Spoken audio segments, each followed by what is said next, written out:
भारत में हर रोज 5700 मौतें। जानिए हवा में ऐसा क्या घुल रहा है कि जानलेवा हो जाता है वायु प्रदूषण।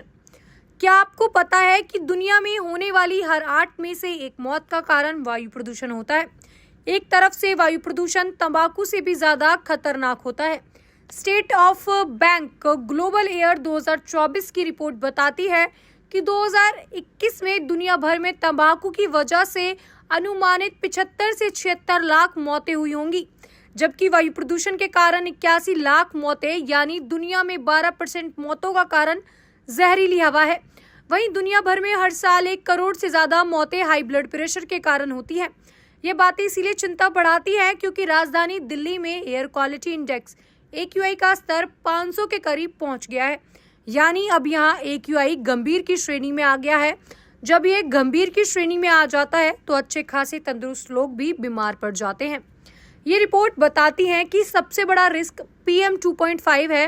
PM 2.5 का मतलब है 2.5 माइक्रोकॉन का कण। ये बहुत ही महीन कण होता है। इसे ऐसे समझिए कि ये इंसान के बाल से भी 100 गुना ज्यादा पतला होता है। ये इतना छोटा है कि नाक और मुंह के जरिए हमारे शरीर में घुस जाता है। जैसे ही ये हमारे शरीर में आता है तो दिल और फेफड़ों को प्रभावित करता है। रिपोर्ट के मुताबिक 2021 में PM 2.5 के कारण 78 लाख मौतें हुई। यानी वायु प्रदूषण के कारण जितनी मौतें हुई थी उनमें से 96% से ज्यादा की वजह यही कारण है। इतना ही नहीं, वायु प्रदूषण के कारण होने वाली 90% से ज्यादा बीमारियों का कारण भी यह छोटा सा कण ही होता है। 2024 की स्टेट ऑफ ग्लोबल एयर की रिपोर्ट बताती है कि 2021 में मौत का दूसरा सबसे बड़ा कारण जहरीली हवा थी। सबसे ज्यादा खतरा साउथ एशियाई और अफ्रीका देशों पर था।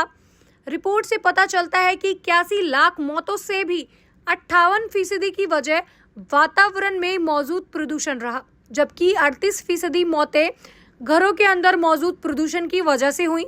चिंता बढ़ाने वाली बात यह है कि 5 साल से छोटे बच्चों की मौतों का दूसरा सबसे बड़ा कारण वायु प्रदूषण है।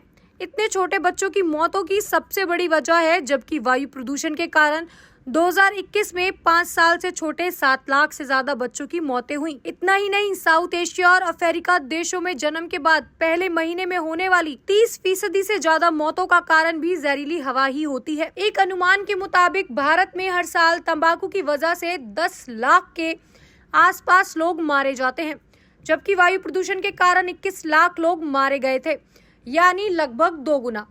इस हिसाब से देखा जाए तो भारत में हर महीने औसतन 1.75 लाख और हर दिन 5753 लोगों की मौतें वायु प्रदूषण के कारण हो जाती हैं। अकेले भारत में ही 5 साल से कम उम्र के 1.69 लाख बच्चे की मौत वायु प्रदूषण के कारण हो गई है। ये आंकड़े दुनिया में सबसे ज्यादा थे। दूसरे नंबर पर नाइजीरिया था, जहां 1.14 लाख बच्चों की मौतें हुई थी। पाकिस्तान में 68,000 से ज्यादा बच्चे मारे गए थे।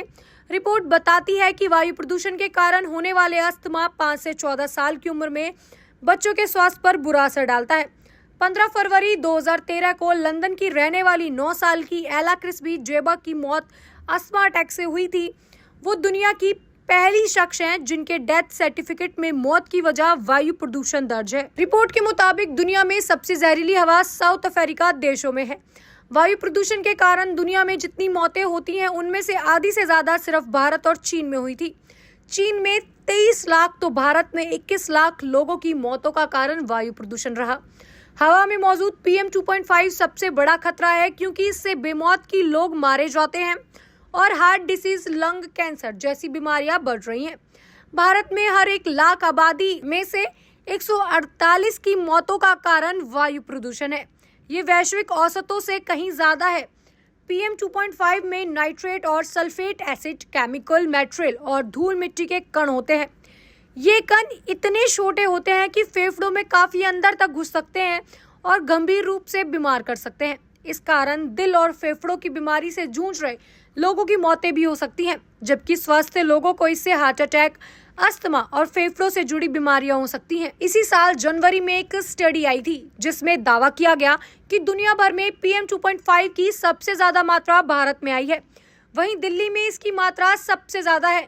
इस स्टडी में दावा किया गया कि सर्दी के मौसम में भारत में घर के अंदर की हवा बाहर की हवा से 41% ज्यादा प्रदूषित होती है। हाल ही में साइंस जर्नल लेस्टेंट में एक स्टडी छपी थी। स्टडी में बताया गया कि शहरी इलाकों में वायु प्रदूषण नॉन स्मोकर्स में लंग कैंसर के खतरे को बढ़ा रहा है।